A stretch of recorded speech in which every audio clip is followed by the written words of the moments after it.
Et cette pauvreté fulgurante, elle se répand un peu partout dans le monde aussi rapidement que le virus. Aux États-Unis, le nombre de chômeurs a été multiplié par 4. Ils sont désormais 26 millions. Une détresse qui, vous allez le voir, commence à se constater jusque dans la rue. Reportage Catherine Gentil de Cannecaude et Adrien Ponsard. Dans tous les États-Unis, c'est désormais le même balai. Des centaines, voire des milliers de voitures qui, durant des heures, avancent au pas pour finalement arriver à l'endroit où l'on distribue de la nourriture. Plus de 25 millions d'Américains se sont retrouvés au chômage en quelques semaines depuis le début de la crise du coronavirus, un cataclysme économique et humain. Tous les supermarchés sont fermés. On n'a plus rien pour préparer nos repas. Il nous faut de la nourriture et aussi du gel hydroalcoolique. Mais on ne trouve plus rien nulle part. À pied, ce sont les mêmes interminables files d'attente où les distanciations sociales ne sont presque jamais respectées.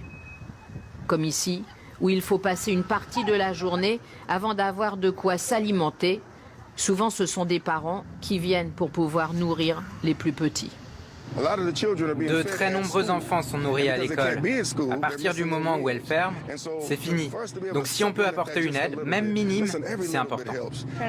Je viens pour ma fille, qui a 2 ans. Et aussi mon père, qui vient d'arriver chez moi car il a perdu son travail. Moi, je suis femme de ménage, donc je ne peux pas m'en sortir toute seule.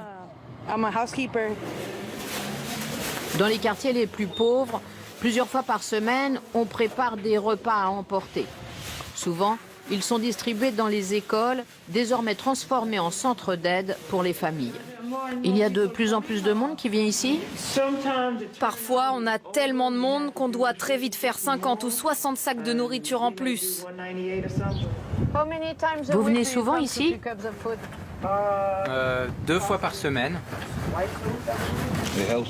Heureusement qu'on a ça. J'ai pas assez d'argent pour nourrir mes enfants. Ils ont quel âge? 1 et 4 ans. L'entreprise qui fournit les repas ici est dirigée par un Français. Il a fallu réagir très vite pour répondre à une question majeure. Comment est-ce qu'on peut éviter que cette crise économique devienne une crise humanitaire? L'idée, c'est d'apporter un repas complet tous les jours, plus un petit déjeuner complet. Donc vous voyez un assemblage de céréales. Vous avez également un ensemble de fruits, soit préemballés, soit des fruits frais. La plupart des habitants du quartier est au courant qu'il y a ici de la nourriture gratuite. Sinon, les employés de l'école interpellent les automobilistes pour les prévenir qu'ils peuvent venir chercher des repas pour leur famille.